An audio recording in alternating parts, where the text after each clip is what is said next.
প্রিয় শ্রোতা দর্শক, দেখতে পাচ্ছেন আজকে আমরা উপস্থিত হয়েছি বাবরি নগরের সংলগ্ন মুর্শিদাবাদ হোটেলের পাশে। আজকে আমাদের সাথে পেয়েছি যে আগামী দিনে গত দিনে যে বাবরি মসজিদের ভিত্তি স্থাপনে ভাইরাল শিখা ঘোষ এবং লাবণী মজুমদার।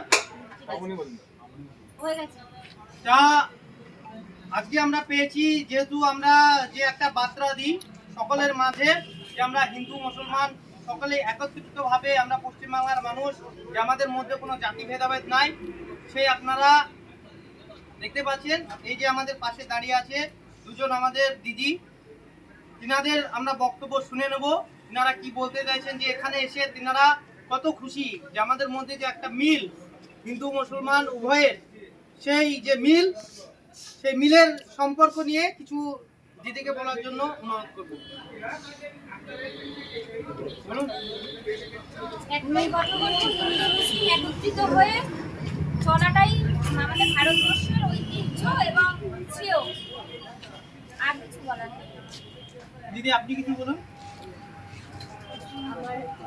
আমরা সকলেই হিন্দু মুসলিম একত্রে থাকতে চাই, কারণ এখন এই জাতিভেদ প্রথা আমাদের বাঙালিদের পক্ষে খুবই লজ্জাজনক ব্যাপার।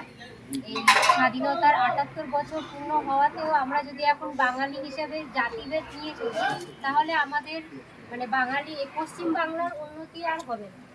পশ্চিম বাংলার উন্নতির স্বার্থের জন্য আমাদেরকে একসাথে একত্রিত থাকতে হবে।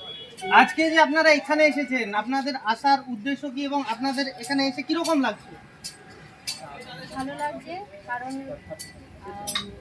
যে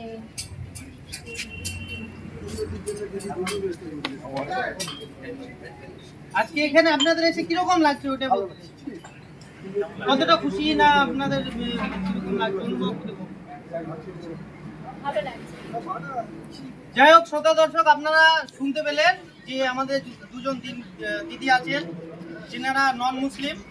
তিনারা যে আমাদের এখানে এসেছেন, তিনাদের মুখ থেকে আপনারা শুনতে পেলেন যে আমরা উভয় জাতির মানুষ এখানে বসবাস করছি। আগামী দিনেও আমরা যে বাঙালি, ঐক্য বাঙালি, আমরা জাতি বর্ণ ধর্ম নির্বিশেষে একই দিনে একই পথে আমরা সংঘবদ্ধভাবে চলবো, এই বার্তা নিয়ে আমরা এই বাইট আপনাদেরকে সামনে তুলে ধরলাম। ভালো থাকুন, সুস্থ থাকুন, জয় হিন্দ।